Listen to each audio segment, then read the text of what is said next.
So, okay, JFFL. Real quick, for those who don't know, we got a future Hall of Famer right now on the show. Really happy to have him. Guy is a do-it-all. He's like the MacGyver of life. He does a little bit of everything, and he's probably the main reason, one of the main reasons, if not the main reason, that this shit is all started. This is my boy T.Rich. What's up, T.Rich? Nooch, what are we talking about? Yo, we are talking about your league, my friend, the JFFL, the best league around. I want to Um, know what went down today between Knobs and P Riz, and fill me in if you could. well, we had a trade posted. It is from Kareem Hunt, and I believe Kareem Hunt and CeeDee Lamb for James Robinson and Amari Cooper. Wow. Wow. So Kareem Hunt and CD for James Robinson and Cooper. Now, Knobs traded CD and Hunt. Correct. And Knobs then got now he'll be receiving Robinson and Cooper. I don't know T-Rich. I don't know P Riz's roster like the back of my hand, but I was just with Knobs and Patty, and Knobs was excited about that because he's got ATN. But like I said, I don't know if it was on air or off air. When you got a guy like James Robinson who gets the rock 22 times in a game, that's a sign that he's in the plans for that offense. I kind of like it for Knobs. And CD does drop balls. And even though I don't like Amari Cooper that much, he killed me last week. He got me last week personally. What well, what do you think? Give me the perspective on P Riz's side, and why did P Riz want to make that move? well, it makes his team stronger right now. The only thing How so? is potentially when Deshaun Watson comes back, how useful is Kareem Hunt going to be? Maybe more. Maybe they'll Uh, have him in space. Maybe less. Right, You know, right, right. So Herbert, how does it make P Riz's team stronger? I want to know your opinion. CeeDee Lamb's more consistent wide receiver than Amari Cooper. You think so? You think Yeah. it'll stay like that? Yeah. Kareem Hunt is a dink and dunk back that you can Right. start over James Robinson probably any week and hope he catches 8 balls for 80 yards. Yeah, that's the thing about fantasy. It's so much different than say 17 years ago on our first draft. Like when we drafted a running back, it was like exhale, what's next? You got LaDainian Tomlinson, you know he's your bell cow. It's not like that anymore. You can literally pick up a Kareem Hunt, band-aid him. He could have 37 rushing yards, 5 dump offs, and you'll have a 14.5 in your slot. So there are ways to work around things while you're waiting for your real home run hitters to win you your games. That's how I feel in your league. I feel like my home run hitters are my home run hitters, and the band-aid guys. There's more than one way to skin a cat. That's what I'm finding out in fantasy this year because there's a lot of different ways you can go about things. I don't know. What are you 2-1 going in? 2-1. Nervous about my running backs. We'll see how it goes. I'm nervous too. DeAndre Swift's down for probably till the bye week, so I won't be able to play him till week 7.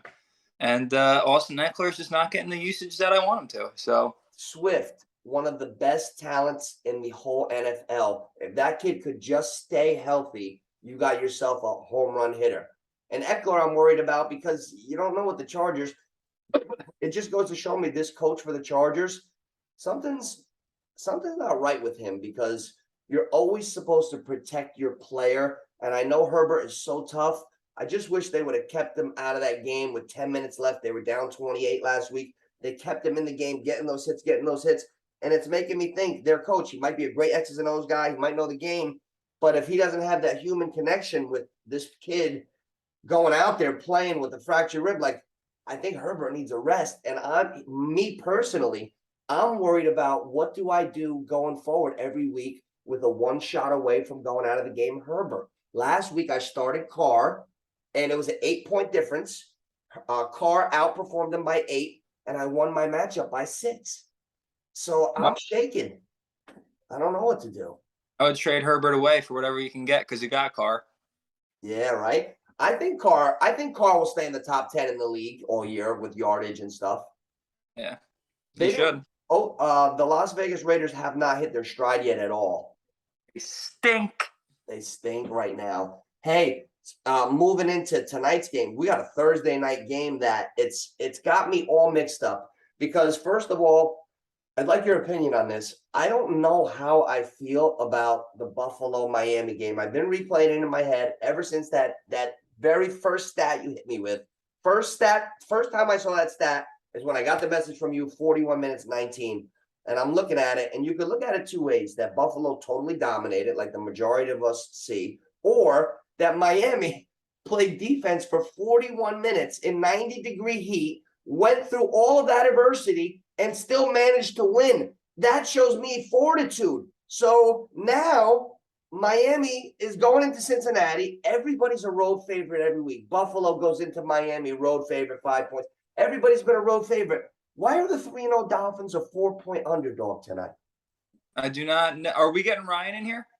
Unless he admits pretty soon, let me see. I don't see him. He hasn't come in yet. It would usually say admit. So we'll go on our own here, and if he pops in, great. If not, we're still doing the same topic. It's us. All right. I just thought maybe we had a JFL video there, and then we opened again with a Miami video. You're right. So you know what? Let's stay with JFL real quick, and then we'll grab Ryan and we'll do the game tonight. So Perfect. so I saw your power rankings come out. Power rankings. Yep. Paul Rizzett, Rich 2. I'm at 3. 4, I think, is maybe Patty. 5 done. You're at 6. I'm out of the basement. Boniface 7. Knobs 8. Nate 9. Zalman 10. I got to get better with my trade offers. I'll offer a trade and I'll literally look at it and I'll be like, if I was the other guy, why would I accept this? And then all of a sudden I see reject. I take full responsibility for those shitty trade offers. Here's a trade that I'll bring up to the whole league if they watch this video. Okay. Ready? Yes. Your ass a trade. Oh, you did which one? DJ Moore and $8 fantasy dollars. Be mindful. You spent $12 fantasy dollars on Curtis Samuel. I did. I spent DJ Moore and $8 fantasy dollars. Right. That was the trade, right? DJ Moore for Curtis Samuel. You know what? Curtis Samuel has been such a surprise Band-Aid that I think maybe I might be onto something with him. But you know what? I'm a DJ Moore fan. That was tempting. Clearly not. But I'm afraid of big body Baker over there. That's what scares me, Baker. If it was Darnold, I hope he gets benched. In your mind, you would have leveled up a waiver pick to like a round 6 draft pick. Oh man. And hey, do you think that I jumped the gun on giving up on one of those rookie wide receivers? I know you said you were gonna probably grab him, Treyland Burks. Do you think I jumped the gun? Nah, no. Grabbing him because he hasn't had any usage yet. I'd rather keep Lazard on my bench. Hey, I caught that, you son of a bitch. Hey, you know who I do like? Drake London popped out at me first, but now as I'm digesting the first month, I'm starting to become a Chris Olave believer.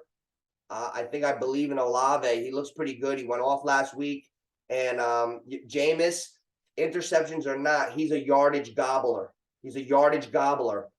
I'm looking at, I have him on the bench in my Clifton league that's online across the country, all my friends that are all over. And I had him on my bench, but I think I'm going to take Chase Edmonds out of my flex tonight, and I'm going to put Olave. What would you do if you were me? I appreciate your response. I would play Olave because Michael Thomas probably isn't going to play. Oh, he's questionable again? He might not play, but Jameis Winston's also questionable. But I don't know. My bet right now would be Olave, offensive rookie of the year. You know what I'm starting to notice in our JFFL and everything? To take the chance on the 30-something-year-old receiver that used to be the man, it never pays.